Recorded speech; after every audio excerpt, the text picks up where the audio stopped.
All right. What's going on, Larry here?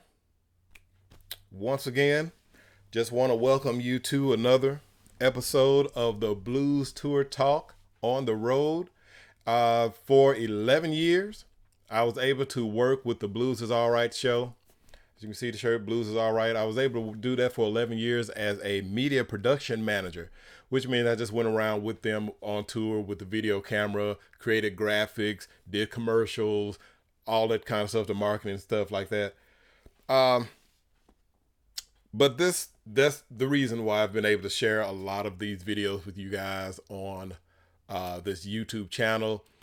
Just want to thank you guys for just watching. Thank you guys for watching these videos, man. I tell you, it's I've got this footage just sitting, and I just said, hey, let me put it up here and see what happens. And you guys have been watching, and I thank you so much. So just, hey, put a comment down below and just, tell me who's your favorite blues artist, who's your favorite Southern Soul artist, because I'm going to get into who my favorite Southern Soul artist on this tour. Well, on the tour, not my favorite Southern Soul artist, period, but really on this tour, who the guy I would love to see on the show every night. And like I said, I'm going to get to it in a second, just to put this up, get ready for this. Because like I said, man, this is just my opportunity to just share some stories on the road that I've had to share those stories with you guys. But we're going to go and see Mr. Mel Waiters, Mr. Hole in the Wall, Mr. Got My Whiskey. And I'll just play this video while I talk over his butt. Really love to watch Mel Waiters. And the guy behind him, Hollywood, on guitar. The guy's named Hollywood, plays guitar. He's one of the guitarists I love to see on the show. But Mel Waiters, man, to me, he really put on a show. He was like one of after Marvin Sease passed away. Mel Waiters became, one of the main headliners. Because with the Blues is All Right tour, Mel Waiters was like the main guy. He was the closer of the show. But after he passed away, Sir Charles Jones, Mel Waiters, these guys became the headliners, and they pretty much whatever night they switch, maybe back and forth, or every week they switch, either be Mel Waiters closing or it'd be Sir Charles Jones closing the show back in those days. But I love Mel Waiters because he was like this was a full entertaining show. If we had come to the Blues All Right tour and it was just Mel Waiters and nobody else, it would have been an awesome show, because Mel always brought the showmanship. He always had the outfits. He always did the move. This is, of course, one of his famous moves where he danced and then he does the squat and he pauses and all that kind of stuff. People love that stuff. I mean, this guy, Mel Waiters, was the guy. It was just so sad when he passed away, but constantly a good show. Every night was a good show with Mel. And he incorporated all of his band, with the show. He had the saxophone playing back there, which had a part. The bass player had a certain part. He used to do the thing with the guitar player. At one point, he had a guitar player named a Japanese guitar player. Right, the guy was from Japan, like literally from Japan. And he, they had a little bit where you don't know, and I've got a video, hopefully you all have seen it. If you haven't seen it, check on my channel, it's on there. But he had a thing where the Japanese guy was coming and said, oh man, you don't know how to play the blues, blah, blah, blah. Then the guy just plays this awesome blues lick, and it starts off the song. He had the young lady back there that sang with him. She did the solo thing in the show. I mean, man, Mel Waiters just had a show. I just love the show. It was a show, right? Even if you didn't know any of his songs, you were entertained by the show that he put on. Every person, like I said, had a part. He used to have a guy named Clarence, but it wasn't just Clarence, it was Singing Clarence, right? So Singing Clarence was background singing, then he came up and sang a song, he did his little thing or whatever, and just the crowd just went crazy. Man, if you say party every night, I'm not the party type. But if you say party every night and you put this guy on, you've got a party going on. But one thing I want to mention about Mel, he was really a guy. He was a really hard-working guy. He was like, I don't know if that's really the best thing, and not saying that hard work is good. Hard work is great, but to the point where you're doing everything. That's, I think he really pushed himself like in the wrong way. I think he really pushed himself physically too much sometimes. Because look, I've seen Mel. Mel drove his own van, right? So you have your band members and everything. Mel didn't. I don't know if he didn't let the people drive or help him, but he drove from city to city. He drove his band from city to city.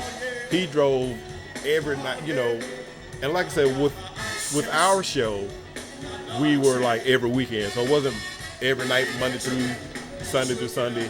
It was on the weekend. It was Friday night perform, Saturday night, and then back in those times when I started off, it was Sunday night.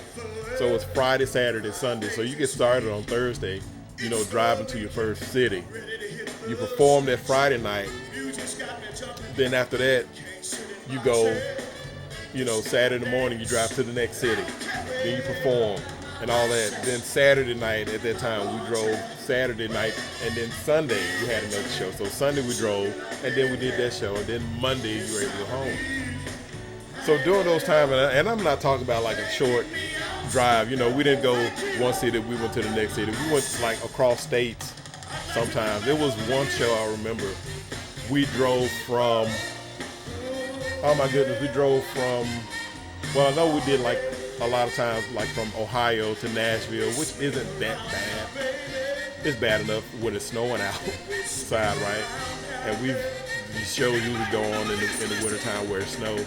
But Mel would drive from place to place all night, perform, and put on a stellar show. He never slacked in his show at all. There was never like, if he was down or whatever, you would never know it. If he was tired, you would never know it. And the thing that really got me was he started off as a DJ, I heard, which I really didn't get to talk to him that much. I did have some interactions with him, which is a lot of people. I don't really have that much interaction with him, but I do have some. But just in my opinion, he was just the best show, right? The best closer for the blues show. He was hard working, like I said. He'd drive from place to place. He never complained about anything. And I know he got, paid pretty good for these shows. I don't know how much, I can't tell you. But it was a lot. Mel Waiters did a lot. And like I said, this was just our show, which took place like a couple of months out of the year. Like three or 4 months out of the year, we did this tour, right, on the weekend. But while we were doing that, he's still performing. He's performing year round. He's driving place to place year round. He's doing it. He's putting on these great shows year round. The guy's just the hardest working guy. Oh my goodness! And it was just so sad when he passed away. And I think there was even a point where, now don't quote me on this, but there was even a part where I think he had to, his doctor told him, don't take it easy, right? Don't do so much traveling. Don't do so much. And I think he just still did it anyway. And I'm going on and on, but I mean, just can't say enough how great it was to work with Mel Waiters, how wonderful it was to see his show every night with the energy that he brought every night. I mean, check this video out. Please check it out. It's going to be in the description below. Check this video out. I want to I'm not going to prolong it anymore, but just check it out. I'm just scrolling through here, just seeing all this awesome stuff he had on the show. It was just wonderful. But check out this video. Check out why Mel Waiters was just such a great performer. Right? I mean, I even heard some of his songs, on the CDs, and the songs that everyone knows that probably played on the radio. Personally, if I heard that on the radio, I probably whatever. But seeing him live perform these songs, it was awesome. It was off the chain. I love live music, so I'll take live music over what I hear on the radio anytime. But Mel Waiters was a guy, was a great performing guy. And I'm just going to stop it here. And because I know I've been talking for a long time, but my goodness, Mel Waiters was an awesome performer. I just can't say it enough. He was an awesome performer. I hate, he died way too soon, but a great guy. So let me know, did you ever see a Mel Waiters performance? Have you ever been to a Mel Waiters show? Let me know. Comment down below, please. And I just thank you guys. And remember, I'm going to have the link to this video on in the description so you can watch it. And I mean, he's great. So thank you for liking and subscribing to my channel. Thank you guys for watching. Thank you, thank you, thank you. I will catch you guys later on another video. And thanks. The blues is all right. Thank you guys.